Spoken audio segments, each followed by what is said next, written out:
ಜಿ5 ಇರುವಾಗ ನೀವು ನಿಮ್ಮ ನೆಚ್ಚಿನ ಶೋಗಳನ್ನ ಎಂದಿಗೂ ಮಿಸ್ ಮಾಡಿಕೊಳ್ಳುವುದಿಲ್ಲ. ಅದು ಸಂಪೂರ್ಣ ಉಚಿತವಾಗಿ.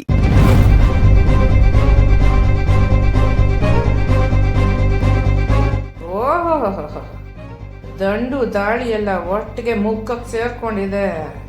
ನೋಡ್ರೆ ಇದೇನಿದು, ಅಮ್ಮ ಅವ್ರು ವಾಪಸ್ ಬಂದ್ಬಿಟ್ರ? ಬಂಗಾರು ಆಶ್ರಮಕ್ಕೆ ಹೋಗ್ಲಿಲ್ವೇ? ನಾನು ಈ ಮುದುಕಿ ಹತ್ರ ಒಂದು ಸ್ವಲ್ಪ ಹುಷಾರಾಗಿರ್ಬೇಕು. ವಯಸ್ಸಾಗಿದ್ರು ಕಣ್ಣು ಕಿವಿ ಬಾಯಿ ಎಲ್ಲ ಶಾರ್ಪ್ ಆಗಿದೆ. ಯಾಕಮ್ಮರೆ ಇವನನ್ನ ಮರ್ತೋಗಿದ್ದೀರಾ? ಅದು ಆಶ್ರಮಕ್ಕೆ ಒಂದು ಚೆಕ್ ಮಾಡಬೇಕಾಗಿತ್ತು, ತಕೊಂಡ್ವಾಗ ಅದನ್ನು ಮರ್ತೋಗ್ಬಿಟ್ಟಿದ್ದೆ, ಅದಕ್ಕೆ ಬಂದೆ.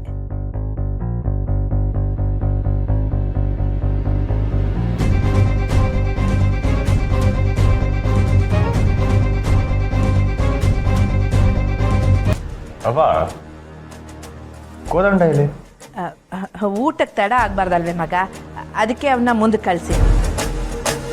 ಚೆಕ್ ಬುಕ್ ಎಲ್ಲಿದೆ ಅಂತ ಹೇಳಿ ಅತ್ತೆ, ನಾನೇ ಹೋಗಿ ತಗೊಂಬರ್ತೀನಿ. ಅಯ್ಯ ನಿನ್ನ, ನಾನು ಪತ್ರ ಕೇಳಿದ್ರೆ ತಂದ್ಕೊಡಕ್ಕಾಗಲಿಲ್ಲ, ಈಗ ಚೆಕ್ ತಂದ್ಕೊಡ್ತಾಳಂತೆ. ಅತ್ತೆ ಎಲ್ಲಿದೆ ಹೇಳಿ. ನಿಮ್ಗೆ ಯಾರಿಗೂ ತೊಂದರೆ ಕೊಡಬಾರ್ದು ಅಂತಲ್ವೇ ನಾನೇ ಬಂದಿದ್ದು. ನೀವು ಊಟ ಮಾಡಿ, ನಾನೇ ತಕೊಂಡು ಬಾಯ್ತೀನಿ. ಬಂಗಾರ, ಚೆಕ್ ಕೊಡೋದಕ್ಕಿಂತ ಹಣನೇ ಕೊಡೋದು ಚೆನ್ನಾಗಿರ್ತಿತ್ತೇನೋ? ಏಯ್ ಮುದಿ ನನ್ನ ಮಗನೇ, ಇನ್ನೊಂದು ಸ್ವಲ್ಪ ದಿನ ತಡ್ಕೋ. ಹಣ ಅಲ್ಲ, ನಿನ್ನ ಹೆಣನೂ ಸಿಗಬಾರ್ದು, ಹಾಗೆ ಮಾಡ್ತೀನಿ. ಹಂಗಲ್ಲ ರೀ, ನಮಗೂ ಒಂದು ಲೆಕ್ಕ ಬೇಕಲ್ವೇ, ಅದಕ್ಕೆ ಚೆಕ್ಕೆ ಕೊಡ್ಮ ಅಂತ. ಅಪ್ಪ, ನಿಂಗೇನು ಬೇಕೋ ತಗೋಬೋದು, ಆಶ್ರಮಕ್ಕೆ ನಾನೇ ಕರ್ಕೊಂಡು ಹೋಗ್ತೀನಿ. ಬಂದವಳಿಗೆ ಮತ್ತೆ ಹೋಗಕ್ಕೆ ಗೊತ್ತಾಗಕ್ಕಿಲ್ವೇನ್ಲ? ನೀನು ಸುಮ್ಮನೆ ಕುಂತ್ಕೊಂಡು ಊಟ ಮಾಡು. ಕ್ವಾದಂಡಂಗೆ ಹೇಳಿವ್ನಿ, ಅವ್ನು ಬರ್ತಾನೆ. ಈಗ ತಾನೇ ಅವನ್ನ ಕಳ್ಸಿನ ಅಂತ ಹೇಳ್ದಾರವ.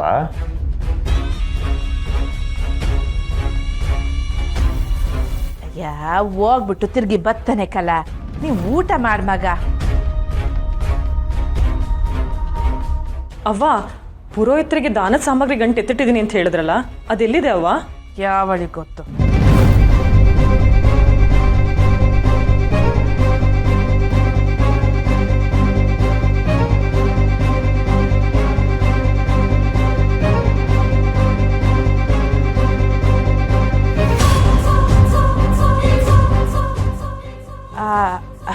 ಅದು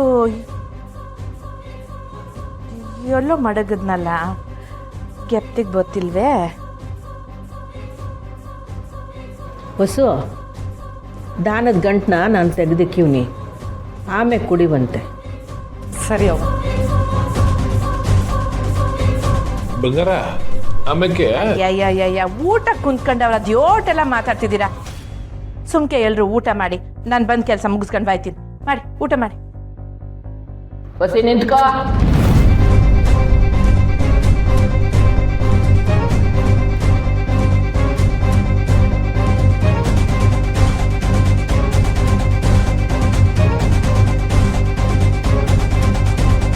ಜಿ5 ಆಪ್ ಡೌನ್ಲೋಡ್ ಮಾಡಿ ಎಲ್ಲಾ ಸಂಚಿಕೆಗಳನ್ನು ಸಂಪೂರ್ಣ ಉಚಿತವಾಗಿ ನೋಡಿ.